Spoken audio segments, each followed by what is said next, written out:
حاضرین جماعت یا علی مدد،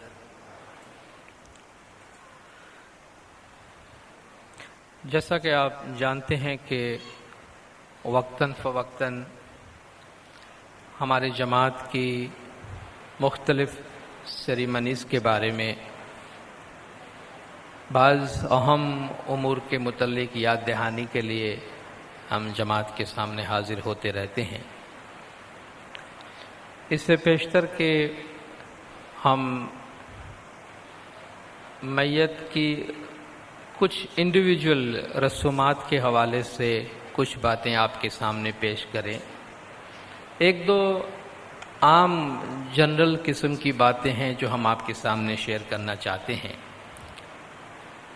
کہ میت کی جو رسومات ہے، جس طرح جو بھی رسم ہم جماعت پہ انجام دیتے ہیں ان کے پیچھے ایک مقصد ضرور ہوتا ہے، کوئی فلسفہ ہوتا ہے، کوئی پیغام ہوتا ہے، کوئی میسج ہوتا ہے، کیونکہ کسی معنی کے بغیر، میسج کے بغیر ویسے ہی کوئی رسم انجام نہیں دی جاتی۔ میت کے حوالے سے جو رسومات ادا کی جاتی ہیں ان کے دو اہم مقاصد ہوتے ہیں، یا یوں کہیے کہ دو لیول کے کیریکٹرز ہیں، افراد ہیں کہ جن کو یہ رسومات ایڈریس کرنے کی کوشش کرتی ہے، جن کے حوالے سے ان رسومات کے ذریعے کچھ کہا جاتا ہے۔ ایک تو جس فرد کا انتقال ہوا ہے، جو مرحوم ہے، مرحوم کی روح کو دوسری دنیا میں جانے میں، اس روح کے دوسری دنیا کے سفر کو آسان کرنے کے لیے کچھ رسومات ہوتی ہیں، اور بعض رسومات ہوتی ہیں کہ جو مرحوم کے لواحقین ہیں، مرحوم کے پیچھے جو رہ گئے ہیں، جو سوگوار ہیں، جو غمزدہ ہیں، ان کو اس حقیقت کو، اس ریالٹی کو سمجھنے میں، اس حقیقت کو اپنانے میں اور یہ سیٹسفیکشن حاصل کرنے میں کہ وہ اس کے گھر کا فرد جو دنیا سے چلا گیا ہے وہ اس دنیا کے مقابلے میں ایک اچھی زندگی میں، اچھی حالت میں گیا ہے۔ یہ دو پیغامات ہوتے ہیں جو میت کی رسومات کے، دنیا میں کسی بھی مذہب میں، کسی بھی دین میں ہم جائیں گے تو یہ دو اہم پیغام اس میں ہوتے ہی ہیں۔ ایک مرحوم کے واسطے ہوتا ہے، ظاہر مرحوم تو گزر رہا ہے، چلا گیا ہے، مگر ہر انسان اس میں سے یہ پیغام لیتا ہے کہ جب میں بھی گزر جاؤں گا، میرا بھی انتقال ہو جائے گا، تو اس میں میرے واسطے یہ پیغام دیا جا رہا ہے۔ تو دنیا میں جتنے بھی مذاہب ہیں اس میں میت کے حوالے سے جو رسومات ادا کی جاتی ہیں ان میں ان دو اہم پہلوؤں کو سامنے رکھا جاتا ہے۔ ہماری زندگی میں، ہمارے خاندان میں، ہماری اپنی لائف میں، ہمارے کسی بھی عزیز کا، کسی بھی قریب کا، ہمارے ماں باپ، ہماری اولاد، فیملی ممبر میں کسی کا بھی انتقال ہو جانا ہمارے لیے ایک بہت دکھ اور غم کا موقع ہوتا ہے۔ بعض اموات ایسی ہوتی ہیں کہ جس کے لیے انسان تیار ہوتا ہے۔ ہم ایک بہت ہی دنیاوی اور ظاہری نقطہ نگاہ سے بات کرتے ہیں کہ مثلا کوئی فرد ہے جس نے دنیا میں لمبی زندگی گزاری ہے، اور ہم جانتے ہیں کہ دنیا میں عمر کی ایک حد ہے، عمر کی ایک لمٹ ہے۔ تو اگر ایک کوئی شخص لمبی زندگی گزارتا ہے تو وہ خود بھی اس کے واسطے تیار ہوتا ہے کہ میری بہت لمبی زندگی گزری ہے اور بہت جلد مجھے دنیا چھوڑنا ہو، اور ان کے اہل خاندان بھی اس سے آگاہ ہوتے ہیں یا اس چیز کو سمجھ رہے ہوتے ہیں کہ ہمارے گھر کے یہ بزرگ اتنی لمبی زندگی گزاری ہے، ان کا آخری وقت کبھی بھی پورا ہو سکتا ہے۔ یہ ایک ریالٹی ہے۔ یا کوئی شخص کسی شدید بیماری کے اندر ہوتا ہے، کوئی ایسی بیماری ہے کہ جس کے بارے میں ڈاکٹر صاحب سے کہیں کہ ان کی زندگی بہت لمبی نہیں ہے، تو یہ چند صورتحال ہوتی ہیں کہ جن میں انسان تیار ہوتا ہے ایسے کسی خبر کو سننے کے لیے، تو پہلے سے وہ اپنے ذہن کو پریپئر کرتا ہے۔ اس کا نتیجہ یہ ہوتا ہے کہ اس اندوہناک یا تکلیف دہ واقعہ کے لیے وہ پہلے سے اپنے ذہن کو تیار کر چکے ہوتے ہیں کہ جس سے ان کو بہت زیادہ صدمہ نہیں ہوتا، اور وہ زندگی کی ایک حقیقت کے طور پر اس معاملے کو، اس واقعے کو لے لیتے ہیں اور رفتہ رفتہ وہ اس سے باہر آ جاتے ہیں۔ مگر بعض اموات ایسی ہوتی ہیں، بعض موت ہماری فیملیز کے اندر دنیا میں ایسے ہوتے ہیں کہ جو صدمے کے ساتھ آتے ہیں، ٹریجڈی ہوتی ہے جس کے لیے انسان کبھی بھی تیار نہیں ہوتا ہے۔ مثلا ایکسیڈنٹ کی صورت میں جو اموات ہوتی ہے، جوان بچوں کا انتقال کر جانا، کسی ایسی بیماری سے جس نے اچانک حملہ کیا ہو کوئی گزر جائے، یا اسی طریقے سے کوئی اموات جوان عمر کے اندر کہ جس کے لیے نہ وہ گزرنے والا خود تیار ہوتا ہے، نہ ان کے فیملی والے اہل خاندان تیار ہوتے ہیں، تو یہ چیزیں صدمات میں آتی ہیں، یہ چیزیں ٹریجڈی میں آتی ہے۔ اس کا انسان کی زندگی پہ بڑا شوق ہوتا ہے، جھٹکا لگتا ہے، اور اس میں سے انسان کو باہر آنے میں، ان میں سے نکلنے میں وقت لگتا ہے۔ ہم میں سے بہتوں کے ساتھ شاید یہ ایک مسئلہ ضرور پیش آتا ہوگا کہ جب ہم کسی کی تعزیت میں جاتے ہیں، اور خاص طور پر کسی ایسی فیملی میں تعزیت کے لیے جاتے ہیں جہاں کوئی بہت بڑا صدمہ ہوا ہو، ٹریجڈی ہوا ہو، جوان بچوں کا انتقال ہوا ہو، یا اسی طریقے سے جوان عمر میں کوئی چیز ہوئی ہو، تو ہمارے ذہن میں ایک سوال ضرور اٹھتا ہوگا کہ ہم مرحوم کے پسماندگان کے ساتھ، فیملی والوں کے ساتھ، ماں باپ اگر اس کے ساتھ ہیں، ان کے ساتھ کیا بات کریں۔ ہم جب تعزیت کے لیے، کانڈولنس کے لیے جاتے ہیں تو شاید ہمارے ذہن میں ہم یہ سوچتے ہوں گے، یار اس سچویشن میں مجھے کیا بولنا چاہیے، کیا بات کرنی چاہیے۔ اور شاید ہم میں سے بہت سے لوگ جو بہت زیادہ بولنے کے ماہر ہوتے ہیں، اچھی اچھی تقریریں کر لیتے ہیں، اچھے اچھے پروگرامز کر لیتے ہوں گے، وہ بھی شاید اس موقع پر اپنے آپ کو گنگا محسوس کرتے ہیں کہ میں کیا بولوں، کوئی ایسی بات تو میں نہیں کر ڈالوں کہ جس سے ان فیملی کو تکلیف میں اضافہ ہو جائے۔ تو بہت سے لوگ اس موقع پر اپنے اپنے طریقے سے ان حالات میں پسماندگان کو، مرحوم کے فیملی ممبرز کو دلاسا دینے کی کوشش کرتے ہیں، سنبھالنے کی کوشش کرتے ہیں، سمجھانے کی کوشش کرتے ہیں۔ اور اکثر ایسا ہو جاتا ہے کہ اس میں ہم لیکچرار بن جاتے ہیں، اس میں ہم نصیحت کرنے والے بن جاتے ہیں، اس میں ہم گویا مرحوم کو وہ باتیں بتانے کی، مرحوم کی فیملی کو وہ باتیں بتانے اور سمجھانے کی کوشش کر رہے ہوتے ہیں جو ہم سمجھتے ہیں کہ شاید ان کو نہیں معلوم، یا ہم سمجھتے ہیں اس طرح کی باتوں سے ہم ان کا دھیان کہیں اور لے جائیں، یا ان کو کسی قسم کا دلاسا ملے۔ یہ ہماری طرف سے ایک اچھی نیت سے بات ہوتی ہے، بڑی سادہ دلی سے، ہماری سادگی سے ہم یہ بات نیک نیتی سے کر رہے ہوتے ہیں، لیکن ہمیں نہیں معلوم کہ واقعی ہماری یہ باتیں اس اہل خاندان کو اچھی بھی لگتی ہیں یا بری لگتی ہیں۔ ایک شخص اپنے بارے میں بیان کرتا ہے کہ میرا ایک بہت ہی عزیز، بہت ہی قریبی فیملی ممبر گزر گیا، اور میں غم زدہ تھا، میں غم میں بیٹھا ہوا تھا۔ میرا ایک دوست آیا، آ کے میرے پاس بیٹھا، مجھے کہتا ہے دیکھو تمہارے ساتھ جو ہوا اچھا ہوا، اس سے بھی برا ہو سکتا تھا، مرحوم کو وہاں ضرورت زیادہ تھی، خدا نے اسے اٹھا لیا، یہ دنیا فانی ہے، یہ دنیا آنی جانی ہے، دنیا میں سکھ نہیں ہے، دوسرے جہان میں سکھ ہے، تم کو شکر ادا کرنا چاہیے، تم کو صبر کرنا چاہیے۔ وہ شخص کہتا ہے میں اپنے دل میں کہہ رہا تھا کہ یہ مجھے کیا کہنے کی کوشش کر رہا ہے، کہ کیا مجھے نہیں معلوم کہ دنیا فانی ہے؟ کیا مجھے نہیں معلوم کہ مرحوم دوسرے جہاں میں مجھ سے اچھی حالت میں ہے؟ یہ مجھے کیا کہنے کی کوشش کر رہا ہے، کیوں کہہ رہا ہے مجھے؟ کہتا ہے میں دل ہی دل میں دعا کر رہا تھا کہ یہ چلا جائے تو اچھا ہے، مجھے تکلیف ہو رہی ہے، یہ مجھ سے بات نہ کرے اور چلا جائے تو اچھا ہے، مجھے تکلیف ہوتی ہے، یہ کیا مجھے وعظ سنانے کے لیے آیا ہے اس گھڑی میں کہ جب کہ میں غم زدہ ہوں؟ دیکھیے دیندارو، غمگینی سے باہر نکلنے کی کوئی سوئچ نہیں ہے، کوئی سوئچ نہیں ہے۔ بھائی چلو یہ بندہ بڑا غمگین ہے، اس کو غمگینی سے باہر لے آتے ہیں. جا کے ہم نے 2 لیکچر دیا، بس بھائی آپ چیئر اپ، ہنسے کھیلیں، باہر جائیں، مسکرائیں. خدا نے ہماری زندگی ایسی نہیں بنائی ہے. غم کا اپنا ایک پروسیس ہوتا ہے. ہم بہت دفعہ شاید انجان پنے میں یہ کوشش کرتے ہیں کہ جن کو صدمہ پہنچا ہے وہ نہ روئے. اگر کوئی رو رہا ہے تو ہم اس کو اس بات کا احساس دلاتے ہیں کہ مت رو، رونا گناہ ہے. خدا قرآن میں فرماتا ہے کہ ان کو چاہیے کہ ہنسے کم اور روئے زیادہ. قرآن میں خدا فرماتا ہے کہ ان کو چاہیے کہ وہ کم ہنسے اور زیادہ روئے.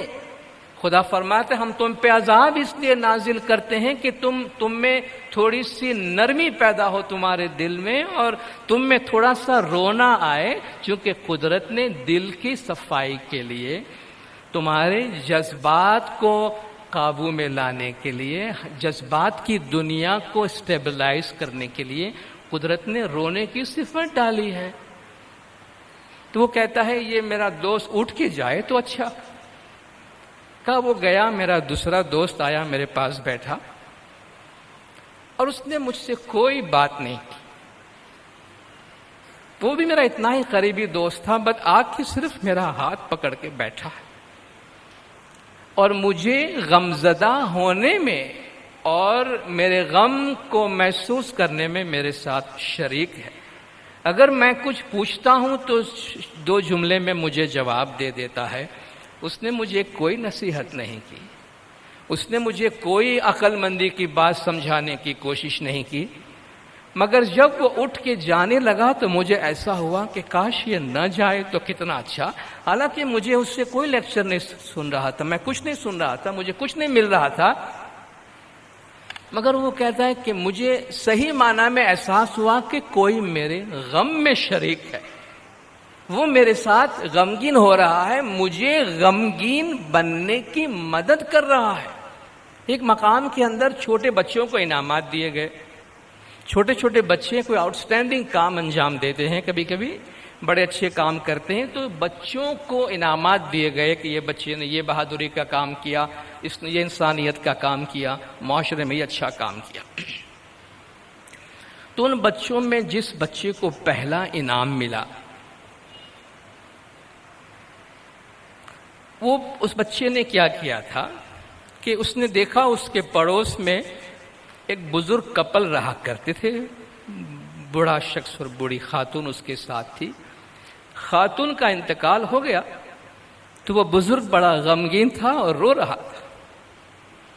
بچہ جا کے اس کے گود میں بیٹھ گیا. بس وہ بچہ چپکے سے جا کے اس کے گود میں بیٹھ گیا. لوگوں کو اس کی یہ بات پسند آئی کہ دیکھو اس بچے کو بھی کتنا احساس ہے کہ وہ اس کے غم میں شریک ہونے کے لیے گیا. لیکن انہوں نے کہا چلو معلوم تو کریں کہ آخر یہ بچے نے جو یہ ایکٹ کیا ہے، یہ جو کام اس نے کیا، اس نے کیا سوچ کر کیا. تو بچے کو پوچھا کہ بیٹا تم کیوں وہاں گئے؟ کہا میں نے دیکھا کہ وہ رو رہے تو میں ان کے پاس گیا. تم نے ان سے کیا کہا؟ تم نے ان سے کیا کہا یا تم نے جا کر کیا کیا اس کے ساتھ؟ کہ میں نے کچھ بھی نہیں کیا. I just helped him to cry. میں نے اس کو رونے میں مدد کی. بچہ روتا ہے تو اس کو معلوم ہے رونے میں کسی کا ساتھ ہونا کتنا اچھا لگتا ہے. کہتے ہیں وہ رو رہے تھے تو میں نے ان کو رونے میں مدد کی ہے، رونے میں ساتھ دیا ہے. تو جب ہم غمزدہ لوگ ہوتے ہیں، اور غمزدہ ہونے کو یا غمزدہ کے لفظ کو آپ پلیز ذرا بھی غلط مت سمجھیے گا. غمگین پیغمبر بھی ہوتے ہیں، غمگین امام کی ذات بھی ہوتی ہے، غمگین امام کے خاندان بھی ہوتے ہیں، غمگین ہم بھی ہوتے ہیں. ہمیں دکھی دیکھ کر امام غمگین ہوتے ہیں، بندے کو دکھی دیکھ کر خدا کہتا ہے وہ بھی غمگین ہوتا ہے. تو غم کرنا کوئی بری چیز نہیں ہے.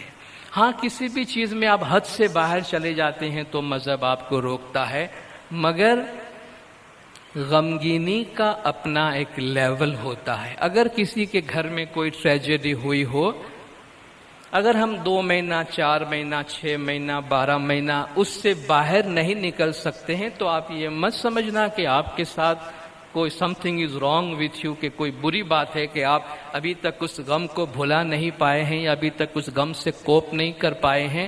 خدا نے ہر ایک کی اپنی اپنی میکینزم بنائی ہے. تو غمگینی کا اپنا ایک پروسیس ہوتا ہے اور غمگینی میں ایک وزڈم ہوتا ہے. غم میں ایک حکمت ہوتی ہے. جو لوگ ڈپریشن میں چلے جاتے ہیں، ڈپریشن کی بھی ایک حکمت ہوتی ہے.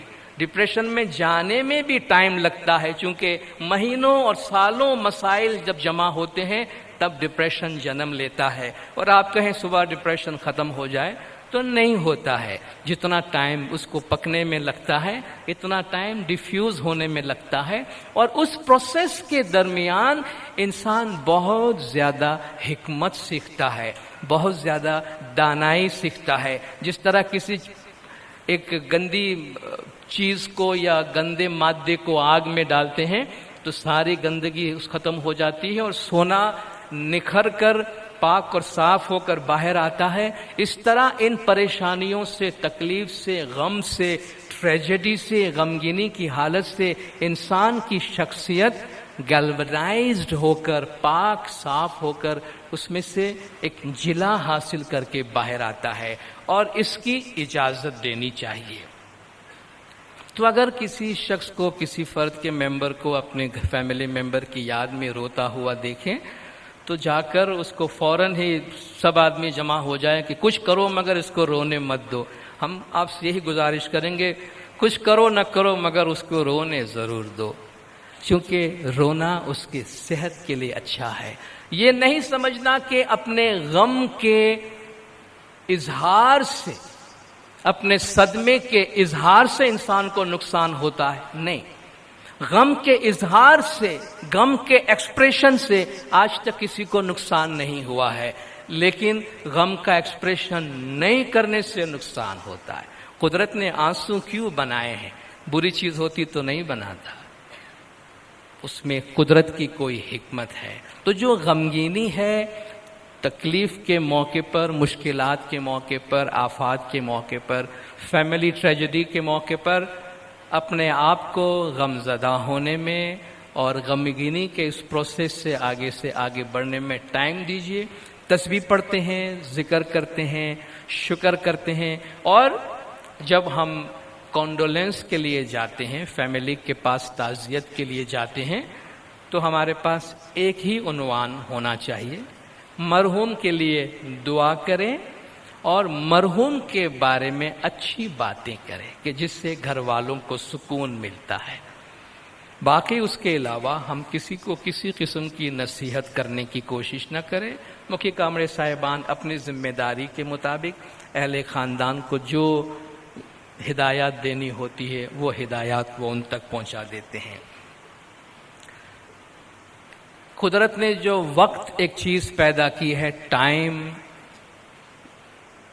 اس میں قدرت نے بہت زیادہ ہیلنگ یعنی ہمارے زخم کو بھرنے کی طاقت اور تاثیر رکھی ہے. ہر چیز کو ٹائم دینا چاہیے.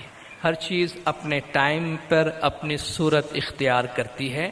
تو نیچر کو اپنا کام کرنے دیجیے. قدرتی طور پر انسان کا غمگین ہونا اور جتنا صدمہ اور جتنا غم جس کو پہنچا ہے اسی قدر اس کے غم کا ایکسپریشن کرنا، اظہار کرنا اس انسان کی ذہنی اور جذباتی صحت کے لیے بہت ضروری ہے. آپ میں سے جو لوگ بھی سائیکولوجی یا سائیکیٹرسٹ پڑھتے ہیں، مطالعہ کرتے ہیں یا آپ نے پڑھا ہے، مجھے یقین ہے کہ آپ میں سے بہت سے لوگ میری ان باتوں سے اتفاق کریں گے.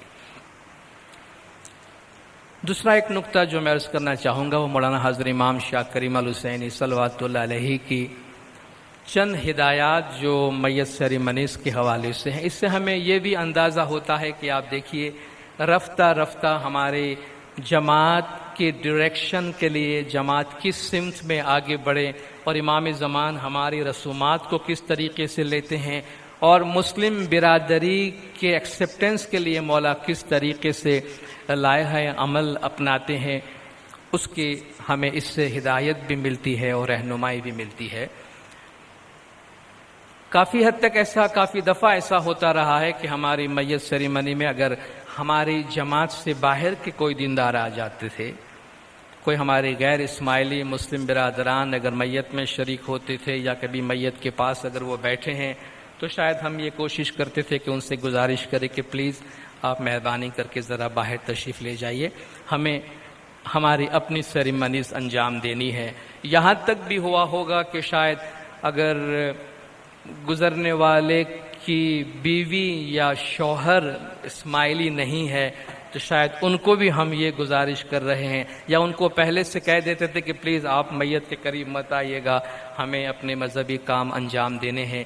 امام رفتہ رفتہ بہت سی چیزوں کو ایڈریس کرتے ہیں اور ان کے بارے میں ہدایات دیتے ہیں۔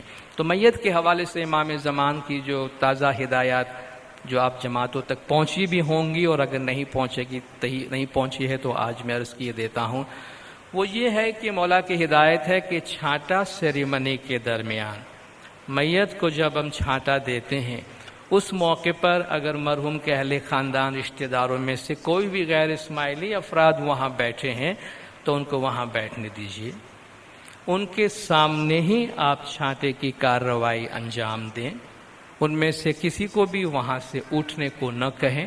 مولا نے فرمایا ہمارا طریقہ ہے، ان کو دیکھنے دیجئے ہم کیا کرتے ہیں، ان میں ایسی کوئی چیز نہیں ہے جس کے بارے میں اعتراض کیا جا سکے۔ تو مولا نے فرمایا کوئی بھی ہمارے غیر اسماعیلی دیندار بھائی بہن، مرحوم کے رشتہ دار قریبی جو بھی ہیں، اگر چھانٹے سیریمنی کے دوران میت کے پاس حاضر رہنا چاہتے ہیں، ان کو حاضر رہنے دیجیے۔ امام زمان اس سے ایک قدم اور آگے گئے ہیں کہ ہمارے ہاں میت سیریمنی میں میت کو چھانٹے دیتے ہیں تو ہم میت کو ہی دیتے ہیں۔ باہر مغربی ممالک میں میت کا جو چھانٹا ہے وہ میت کے فیملی ممبرز پہ ڈالا جاتا ہے، میت پہ نہیں ڈالا جاتا۔ ان کے فیملی ممبرز باری باری آتے ہیں اور چھانٹا لیتے ہیں۔ امام نے اس صورت میں ان کو فرمایا کہ اگر ان کے غیر اسماعیلی فیملی ممبر ہیں، اگر مرحوم کے غیر اسماعیلی فیملی ممبر ہیں اور وہ چھانٹا لینے کی خواہش کا اظہار کرتے ہیں تو آپ ان کو بھی چھانٹا دیجیے۔ اب دیکھیں مولا کی فراخ دلی، لیکن اس میں ایک بات یاد رکھیں، مولا جتنی ہدایت دیتے ہیں اور جتنا چلا کے آگے لے جاتے ہیں، مرید کے لیے بہتر ہے اتنا ہی چلے، ہم اس سے امام سے آگے نہ چلے، چونکہ وہ بے ادبی بھی ہے اور ہمیں نہیں معلوم اگلا قدم امام کب اٹھاتے ہیں۔ تو اب یہ رسومات دے کر ہم یہ نہ کہیں بھئی چھانٹے میں تو آگے، چلو کل جماعت خانے بھی لے آتے ہیں، انہیں ہم زیارت میں بھی اٹھا کر لے آئے، روحانی مجلس میں بھی لے آئے، نہیں۔ جتنا امام جس وقت دیتے ہیں، آپ کا ڈاکٹر آپ کو جو دوائی جب کھانے کو کہے اور جتنی کھانے کو کہے اتنی کہے۔ بھئی ڈاکٹر نے 2 اینٹی بایوٹک 7 دن کے لیے کہا ہے، میرے پاس 7 دن تک ویٹ کرنے کا ٹائم نہیں ہے، میں 14 اینٹی بایوٹک ایک دن میں کھانا چاہتا ہوں، اپنی جان تو مصیبت میں آئے گی، ڈاکٹر بیچارہ بدنام ہو جائے گا، ٹھیک ہے نا؟ تو جتنا امام چلاتے ہیں، جتنا امام آگے لے جاتے ہیں، ایک اچھے شریف لائق بچے کی طرح مولا کا ہاتھ پکڑ کے مولا کے ساتھ ساتھ ایک قدم پیچھے چلے تاکہ امام جب جہاں قدم بڑھانا چاہتے ہیں وہ قدم بڑھائے۔ پچھلے دنوں نامدار طریقہ بورڈ کے ذریعے سے کریم آباد کے علاقے کی میت کمیٹیوں کی طرف سے ایک سروے کا انہوں نے رپورٹ بنا کر دیا، جن پر ہم یہاں کے آپ کے تمام میت کمیٹی کے ممبران کو مبارکباد دینا چاہتا ہوں کہ انہوں نے بہت ہی شاندار کام کیا ہے کہ بہت اچھا سا خوبصورت سوال نامہ بنایا، اور جتنے بھی کریم آباد جورسڈکشن کے میت کمیٹی ہے ان سے جا کر ان سوال نامہ کو بھروایا کہ کون کون سی رسومات ہے کہ جن میں یکسانیت پائی جاتی ہے اور کون کون سی رسم ہے جس میں کہیں کہیں تھوڑا بہت فرق ہے۔ اور اس سے ایک نظر میں ہمارے سامنے یہ باتیں آ گئی کہ کتنی رسومات ہیں جن میں یکسانیت پائی جاتی ہے، چند رسومات جن میں 1-2 جماعت خانے میں یکسانیت نہیں ہے، آج ہم اس کو یہاں بات کر کے یکسانیت لا سکتے ہیں۔ تو یہ ایک میں سمجھتا ہوں ایک پائنیئر قسم کے ایک انیشیٹو ہے، پہل ہے، اور مجھے یقین ہے کہ کراچی کے دوسرے علاقے کی میت کمیٹیز جو ہیں وہ اس سے فائدہ اٹھائیں گے اور اس کو فالو کریں گے، کیونکہ بہت ہی اچھے انداز میں یہ کام ہوا ہے کہ ایٹ اے گلانس آپ کے پاس وہ ساری چیزیں آ جاتی ہیں کہ یہ 3 چیزیں ہیں، 4 چیزیں ہیں کہ جہاں ہمیں یکسانیت لانے کی ضرورت ہے۔ تو ہم ان کو مبارکباد دینا چاہیں گے کہ بہت ہی اچھا کام ہوا ہے، اور مبارکباد اس لیے بھی کہ تقریباً زیادہ چیزوں کے اندر ان میں یکسانیت پائی جاتی ہے، اور ہمارے لیے یہ بات بھی آسان کر دی گئی کہ ہم اس میں کچھ باتیں آپ کے ساتھ شیئر بھی کر سکیں۔ اس میں ایک بات یاد رکھیں کہ ہماری ان رسومات میں کچھ چیزیں ہیں جو ایسنشیل ہے، کچھ فنڈامنٹل رسومات ہوتی ہیں جو کسی بھی عمل کے حوالے سے کچھ بنیادی اعمال ہوتی ہیں جن کا ہونا ضروری ہے اور جن کا یکساں طور پہ ہونا ضروری ہے۔ باقی کچھ چیزیں ہیں جو ایسنشیل نہیں ہیں، فنڈامنٹلز نہیں ہیں، علاقائی ہیں، کلچر کے حساب سے ہیں، بعض علاقوں میں پائی جاتی ہیں، بعض علاقوں میں نہیں پائی جاتی ہے، کہیں درمیان سے ایجاد ہو گئی، تو ان چیزوں کو بھی ہم بتا سکتے ہیں کہ ان کی طرف توجہ دینے کی یا ان کو زیادہ اہمیت دینے کی ضرورت نہیں، کیونکہ وہ بنیادی اور ایسنشیل نہیں ہے۔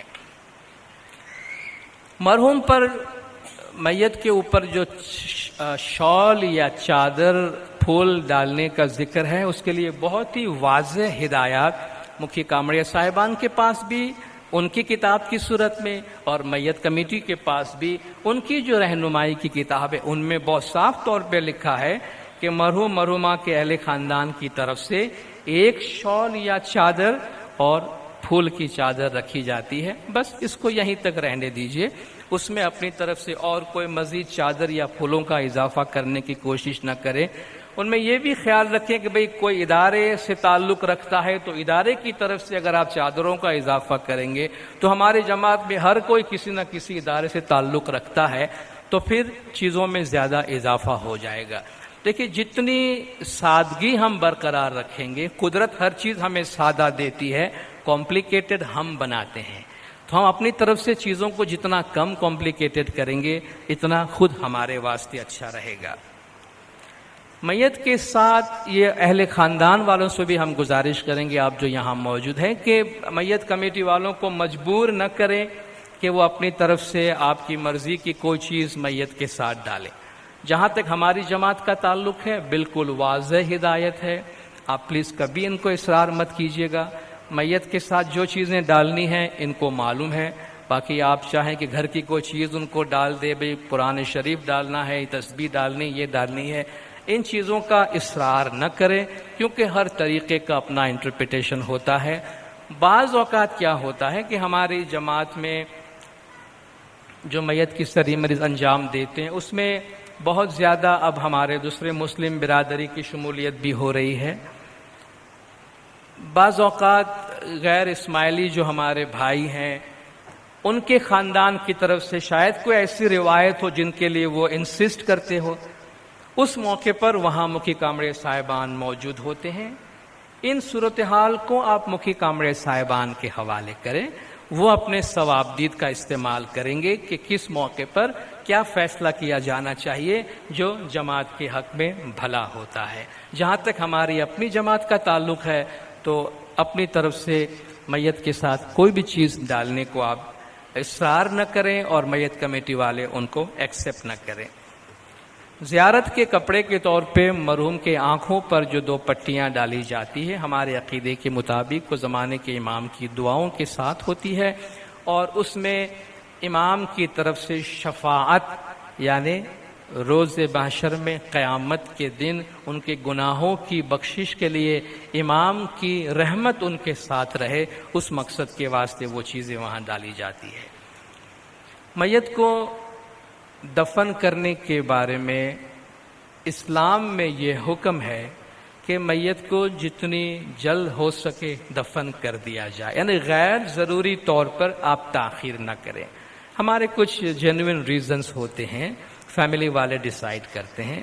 حضور اکرم صلی اللہ علیہ وآلہ وسلم کا فرمان ہے کہ اگر کوئی شخص صبح کے وقت انتقال کر جاتا ہے تو اس کے دوپہر کا سونا، نیپ جسے آپ کہتے ہیں، قیلولہ، وہ قبر میں ہونا چاہیے، اور اگر کوئی شخص دوپہر کے بعد گزر جاتا ہے تو اس کا رات کا سونا قبر کے اندر ہونا چاہیے، یعنی اتنا ٹائم کی آپ کے پاس گنجائش ہے، اور ہماری جماعت اسی پہ عمل کرتی ہے۔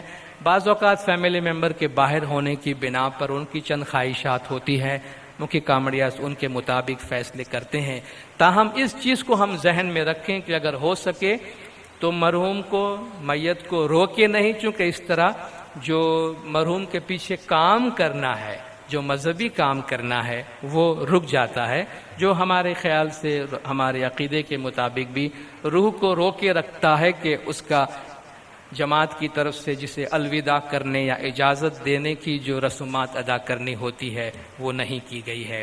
کسی صاحب نے سوال بھیجا درمیان میں کہ جس گھر میں میت ہو جاتی ہے وہاں ہم گنان یا کلام مولا ہے، قرآن شریف ہے، یہ تمام کیسٹس بجا سکتے ہیں صلوات کی، یا صرف قرآن شریف کی آیات بجانی چاہیے؟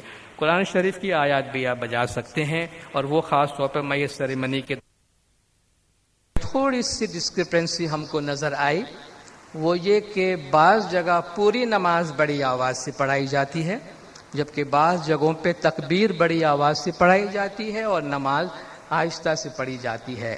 نماز جنازہ کی کتاب میں واضح طور پر ہدایت موجود ہے، اور ہماری جماعت دوسری جگہوں پر بھی اسی پہ عمل کرتی ہے کہ جنازے کی نماز میں صرف جو 5 تکبیریں ہیں وہ بڑی آواز سے پڑھی جاتی ہے، باقی اندر جو دعائیں پڑھی جاتی ہے وہ آہستہ سے پڑھی جاتی ہے، دل ہی دل میں پڑھی جاتی ہے، تو اس بات کو یاد رکھیے گا۔ ایک اور نئی چیز ہمارے سامنے آئی جو ہم نے کبھی نہیں سنی تھی، اس سروے میں سامنے آئے کہ دفن کرنے کے بعد چٹائی کے کونوں سے دھاگا نکالا جاتا ہے اور اسی قبر کی مٹی کو گیلی کر کے ان دھاگوں سے ان کونوں کو بند کیا جاتا ہے۔ کیا ایسا کیا جاتا ہے یا نہیں؟ یکسانیت کے طور پر یہ پوچھا گیا تھا۔ اس میں ہمارے لیے ایک نئی بات تھی کہ ہم نے کبھی یہ پڑھا یا سنا نہیں تھا کہ چٹائی کے کونوں سے دھاگا نکال کر اسی قبر کی مٹی کو گیلی کر کے اور ان دھاگوں کو بند کیا جائے، اور ہم نے اپنے ساتھیوں سے بھی ڈسکس کیا، تو اس کے بارے میں ہمارے پاس کوئی ایسی آتھنٹک کوئی توضیح یا کوئی ثبوت یا کوئی ایسی روایت نہیں ملتی جو ہمارے طریقے میں پائی جاتی ہو۔ تو برائے مہربانی اس کو فی الحال آپ ہماری جماعت کی جو اہم سیریمنیز ہے یا فنڈامنٹل سیریمنیز ہے ان میں آپ اس کو شمار نہ کریں، چونکہ ہماری روایتوں میں میت کی جو قاضی نعمان کی بھی ہدایات اور تعلیمات ہیں ان میں بھی کہیں بھی ہمیں اس قسم کی کوئی بھی ہدایت یا توضیح نہیں ملی۔ ممکن ہے اس کا تعلق کسی ایک علاقے سے، کسی ایک ثقافت سے ہو، تو ہم اس کو جنرلائز نہ کریں تو ہی بہتر ہوگا۔ اگر مستقبل میں اس کے بارے میں کوئی سند ہمیں ملتی ہے انشاءاللہ ہم آپ جماعت کو کمیونیکیٹ کریں گے۔ کل کی جو مٹی ہے اس میں تھوڑا سا فرق یہ نظر آ رہا ہے کہ عام طور پر جماعت خود کل کی دعائیں پڑھ کے مٹی دیتے ہیں، ایک جگہ پہ اجتماعی طور پہ کل کی دعا پڑھی جاتی ہے۔ تو ہماری جو روایات ہیں ان میں جتنے لوگ میت میں شریک ہوتے ہیں، قبر کے آس پاس ہوتے ہیں، وہ اپنے ہاتھ میں تھوڑی سی مٹی لے کر، ویسے اس میں کوئی دعا جو ہے وہ فکس نہیں ہے۔ رسول اللہ صلی اللہ علیہ وآلہ وسلم، مولا علی علیہ الصلوۃ والسلام، ان کی روایات موجود ہے، اپنے اپنے طور کی دعائیں انہوں نے پڑھی ہیں، اور اس کو قل کی مٹی اس لیے کہتے ہیں کہ اس میں اب قل هو اللہ احد جو سورۃ الاخلاص ہے وہ 3 مرتبہ پڑھ کے اور دم کر کے دی جاتی ہے۔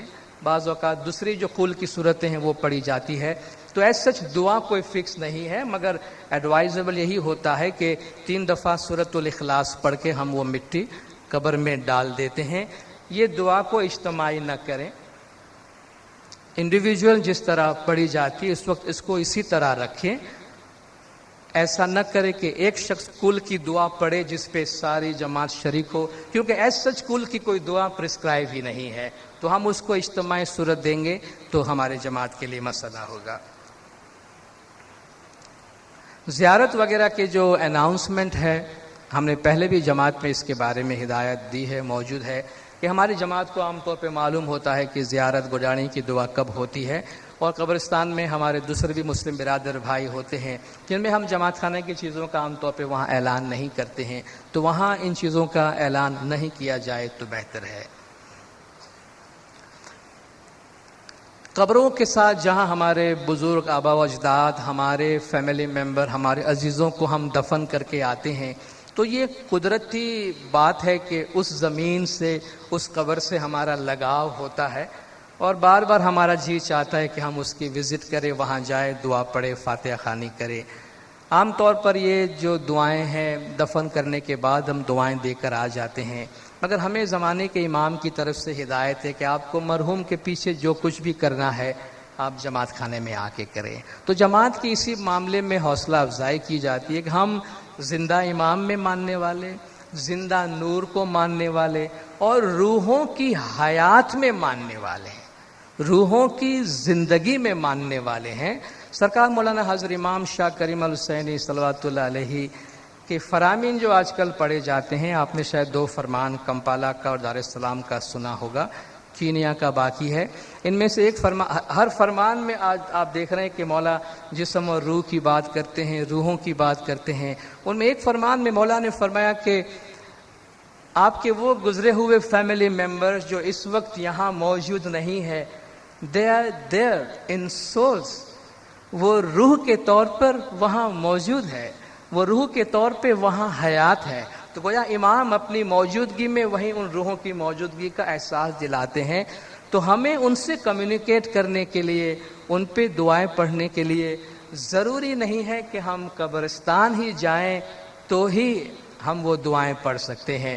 اس بات کو اپریشیٹ کیا جاتا ہے، لوگ مانتے ہیں اور سمجھتے ہیں کہ انسان کا ایک لگاؤ ہوتا ہے، جذباتی لگاؤ ہوتا ہے۔ آپ کسی کو زبردستی باندھ کے اور کھینچ کے وہاں سے نہیں لے آتے ہیں، لیکن لوگوں کو ایجوکیٹ کیا جاتا ہے۔ جیسے آپ دیکھتے ہیں عاشوراء کے آس پاس یا عاشوراء کے دن یا عید کے موقع پر لوگ چاہتے ہیں کہ بھئی بڑی تعداد میں لوگ قبرستان جاتے ہیں۔ مجھے یقین ہے کہ یہ کوئی ہماری جماعت کے طریقے اور مذہب کی پریکٹس کے طور پہ نہیں کیا جاتا، دیکھا دیکھی کیا جاتا ہے، بھئی سب جاتے ہیں چلو ہم بھی جائیں۔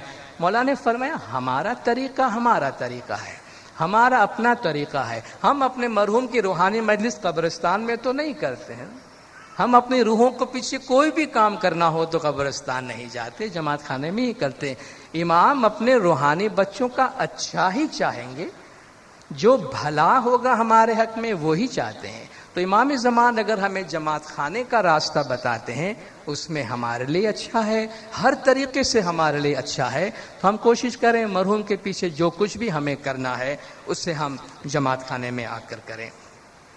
حال ہی میں آپ نے سنا ہوگا گارڈن کے علاقے کے اندر جو ہمارا قبرستان ہے وہاں، اور لیاری ایکسپریس وے کا جو راستہ گزر رہا ہے اس کی وجہ سے اس قبرستان کی کچھ زمینیں ہیں جو متاثر ہو رہی ہیں، کچھ قبروں کو وہاں سے ہٹانا پڑا۔ اب دیکھیے قبروں کی جو اصل حالت ہے وہ یہ ہے، اب حکومت کا فیصلہ ہے اور قبروں کو وہاں سے ہٹانا ہے۔ ہمارے بہت سی فیملی کے ہمارے آبا و اجداد قبریں وہاں ہوں گی، اور نامدار کونسل نے جماعت کو اس کے لیے انفارم کیا ہے کہ بہت ہی عزت سے، بہت ہی احترام سے، مذہبی عقیدت مندی کے ساتھ جو بھی باقیات ان قبروں کے اندر ہیں ان کو اٹھا کر اسی قبرستان میں کسی اور جگہ پر ایک مشترکہ قبر کے اندر وہ ساری چیزیں ڈال دی جائیں گی۔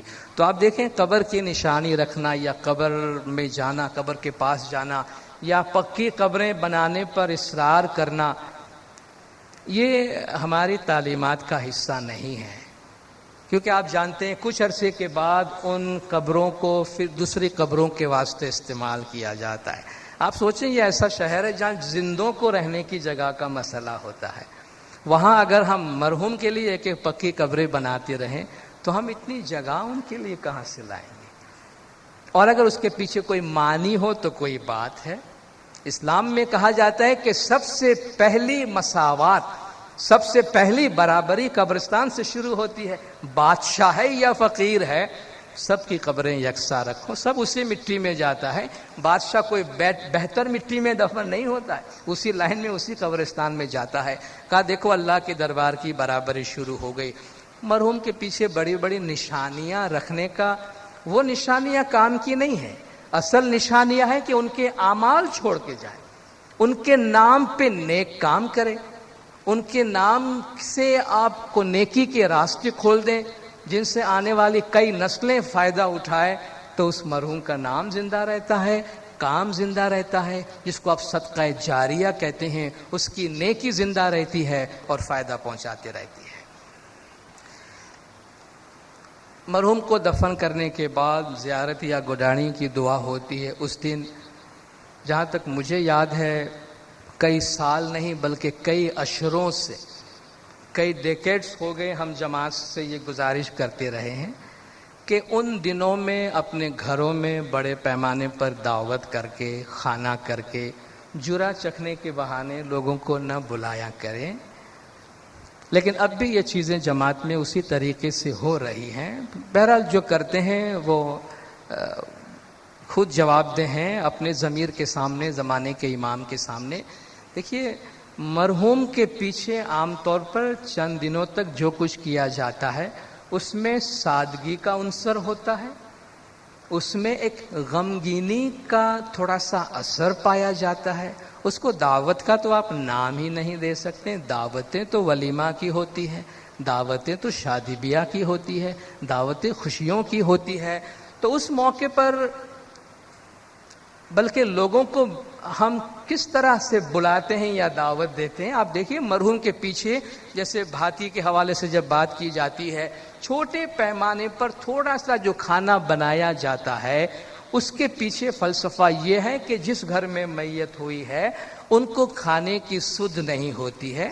اس میں ایسی کوئی بات نہیں کہ چولہا نہیں جلانا چاہیے، چولہا جلائیں یا نہ جلائیں یہ مسئلہ نہیں ہے۔ چولہا ہے تو جلائیں ضرور، گیس ہے تو ضرور جلائیں اور اس سے فائدہ اٹھائیں۔ میت ہو گئے اس لیے چولہا نہیں جلانا چاہیے، اس کا کوئی تعلق نہیں ہے۔ اصل مقصد یہ ہے کہ چونکہ یہاں میت ہوئی ہے، ان کو کھانے پینے کا ہوش نہیں ہے، تو رشتہ دار، اڑوس پڑوس والے اس کے لیے کچھ پکا کے اپنے گھر سے لے آتے ہیں تاکہ ان کے منہ میں دو نوالا ڈالے۔ یہ ہے بھاتی، یہ ہے مرحوم کے بعد کھانے پینے کی چیز۔ تو اگر روحانی دعا کے دن بھی گھر کے 4 ممبر اسی غمگینی کے ماحول میں اگر کہیں سے آئے ہیں، بیٹھے ہیں، 4 ممبر کھا لیے اور بات ہے، مگر اس کو بڑے پیمانے پر، چونکہ وہ تو کیٹرنگ سے استعمال اس کی دعوتیں کی جاتی ہے، بڑے پیمانے پر اہتمام کیا جاتا ہے۔ دیکھیے، مذہب نے بڑا سادہ پیغام دیا ہے، کمپلیکیشن ہم بناتے ہیں اور پھر ہم اس کے غلام بن کے رہ جاتے ہیں اور پھر ہم پوچھتے ہیں ابھی ہم اس سے باہر کیسے نکلے۔ آپ ہمیں یہ بتائیے، جورا چکنا، بڑے پیمانے پہ دعوتیں کرنا، کیا امام نے فرمایا تھا ایسا کرے؟ نہیں، ہم نے کیا ہے۔ کہتے ہیں انسان عادت بناتا ہے اور پھر عادت کا غلام بن جاتا ہے، پھر اس غلامی سے نکلنا مشکل ہو جاتا ہے، جس کی ایک مثال یہ ہے۔ ہمارے دوسری جو شادی بیاہ کی فضول خرچی کی مثالیں ہیں، ہم نے بنائی ہے، آج ہم اس کے غلام ہیں، کوئی پہل نہیں کر سکتا ہے۔ میں کسی سے بھی پوچھوں، آپ سب کہیں گے شادی میں بڑے پیمانے پہ خرچ کرنا اچھی بات ہے؟ کہا نہیں۔ بہت دعوتیں کرنا اچھی بات ہے؟ نہیں۔ بہت خرچہ کرنا اچھی بات ہے؟ نہیں۔ آپ اپنے بیٹے کی شادی میں ان چیزوں کو بند کریں گے؟ دیکھیں جی، ہمارے تعلقات ہیں لوگوں کے ساتھ، اور آپ کو پتہ ہے میرا PR کیسا ہے۔ جی اتنے لوگوں کا ہم کھا پی کر آئے ہیں، ختم ہو گئی سارا اصول بیٹھ گیا، سارے آدرش ہمارے وہاں ٹھنڈے ہو جاتے ہیں جب ہمیں پہل کرنے کو کہا جاتا ہے۔ اس سے تو ہمارے نوجوان بچے اچھے ہیں کہ جو سادگی میں پہل کرتے۔ ہمارے بچوں نے شادیوں میں مثالیں قائم کی ہیں، ایسا نہیں کہ نہیں کی ہے۔ کسی کو دعوت نہیں دی ہے، کوئی کھانا نہیں کیا، سمو لگن میں آپ دیکھیے لوگ اچھی مثالیں قائم کرتے ہیں۔ اور آپ اگر ان دوستوں کے، ان کے شادی کے بعد، شادی کے موقع پر ان کے دوستوں کے ای میلز آپ پڑھیں، ان کے باسز کے ای میلز پڑھیں جو غیر اسماعیلی ہے، وہ اپنے ساتھی کو شاباش، بریوو، کانگریچولیشن، کاش تم جیسے کچھ نوجوان ہماری کمیونٹی میں آ جائے تو ہم سماج کو بدل سکتے ہیں۔ کسی نے یہ نہیں کہا کہ بھئی تم نے شادی کی ہم کو بلایا نہیں، سب نے مبارکبادی کہ تم نے کتنا اچھا کیا کہ تم اپنے امام کی تعلیم پر عمل کرتے ہوئے سادگی سے کر رہے ہو، کوئی دعوت نہیں کر رہے ہو، کوئی کھانا پینا نہیں کر رہے ہو اور کسی کو گفٹ کے ساتھ نہیں بلا رہے ہو۔ لوگ اس کی تعریف کرتے ہیں۔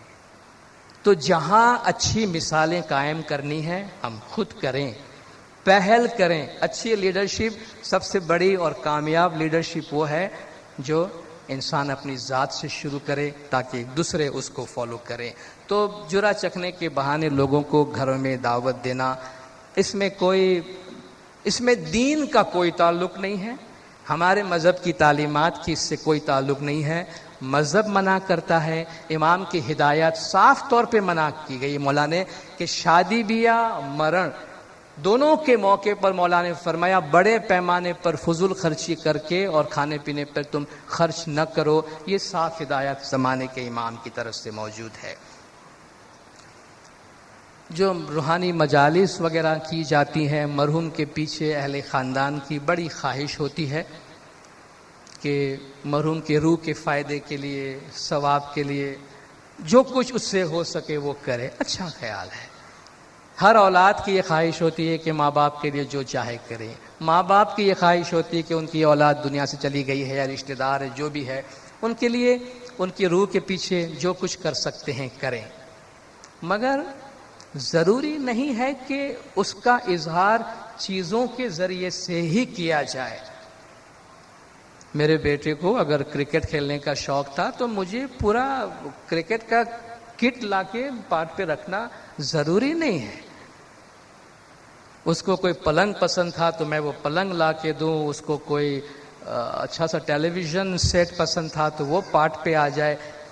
یہ ساری دنیاوی ظاہری فزیکل چیزیں ہیں، اس دنیا کو تو چھوڑیے، کور میں بھی کام آنے والی نہیں ہے۔ وہ تو اس دنیا کی زمین ہے نا، وہاں بھی یہ چینلز نہیں چلتے ہیں، وہاں کوئی کنیکشن نہیں ہوتا۔ تو یہ آپ دیکھیے، یہ پاٹ پر سے اٹھا کے آپ اس کے جنازے تک بھی نہیں لے جا سکتے ہیں، تو کیا ہم دے رہے ہیں؟ یہ جو بہت زیادہ ظاہری اور مادیت کی ایک سوچ ہے کہ ہم سوئی دھاگے سے لے کر اور فرنیچر سیٹ تک جو کچھ ہم سے ہو، ہمارے لحاظ سے یہ خیال اس لیے اچھا ہے کہ ہم مرحوم کے لیے سب کچھ کرنے کو تیار ہے، مگر تھوڑی سی مولا نے فرمایا آپ اپنا انٹلیکٹ استعمال کریں، وزڈم استعمال کریں، عقل استعمال کریں، اور ہم یہ یاد رکھیں کہ یہ ساری مادی چیزیں مرحوم کے ساتھ نہیں جاتی۔ ہمارے مذہب کی رسومات اور جماعت خانے کی ڈگنیٹی کے مطابق 2-3 تھالے کی چیزیں آپ پاٹ پہ لے آئیے، باقی آپ کی جو بھی نیت مراد ہے اس کو آپ کیش رقم کے طور پہ پاٹ پہ دے دیجئے۔ آپ چاہے حاضر امام کے کسی اسکیم میں ڈونیٹ کر دیں، وہ زیادہ اچھا نہیں ہے؟ اب ہم ہزاروں لاکھوں کا سامان لے کر آئے، ہزاروں لاکھوں کا سامان خریدنے میں پہلے آپ مارکیٹ جاتے ہیں، فیملی پہ وہ پریشر آیا، آپ کے اس پیسے کے 50-60% پیسہ جماعت سے باہر گیا ہوگا، ٹھیک ہے، اور جو چیز آپ پاٹ پہ لا کے رکھتے ہیں ظاہر ہے اس قیمت پہ نہیں، اس سے کم قیمت۔ آج آپ ایک ٹیلی ویژن لا کے رکھتے ہیں، 25,000 کا ٹیلی ویژن ہے، آپ میں سے کس کے گھر میں ٹیلی ویژن نہیں ہے؟ آپ بتائیے۔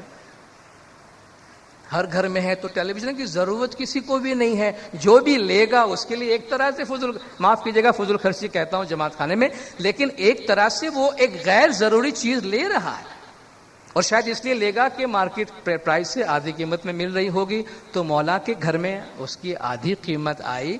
بعض اوقات مذہب میں اس لاجک کو استعمال کرنا پاپ نہیں ہے، ویلڈ ہے، جسٹیفائڈ ہے۔ مولا کو لوگ جب مہمانی میں جاتے بہت سے لوگ گھڑیاں دیتے ہیں، مولا کو دیتے تھے، پہلے الاؤ ہوتا تھا، مولا وہ گفٹ دے رہے ہیں، کوئی گھڑی دے رہا ہے، دوسری گھڑی آ گئی، تیسری گھڑی آ گئی۔ کہتے ایک دفعہ مولا نے فرمایا کہ کوئی میرے روحانی بچوں کو یہ بتا سکتے ہیں کہ امام ایٹ اے ٹائم کتنی گھڑیاں پہنیں گے؟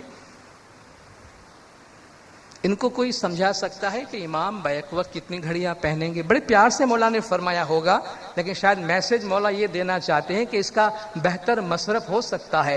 اگر وہی رقم آپ سمجھیے کہ آپ 2 یا 4 بچوں کو ان کے ایجوکیشن کو ایڈاپٹ کرتے ہیں کہ بھئی میں اپنے پیرنٹس کے یاد میں، اپنے بچوں کی یاد میں ان 4 بچوں کے اتنے سال تک کے ایجوکیشن کا خرچہ اپنے اوپر لیتا ہوں۔ آپ دیکھیے، آپ 4 زندگیاں بناتے ہیں، آپ لوگوں کا گھر بناتے، یہ صدقہ جاریہ ہے۔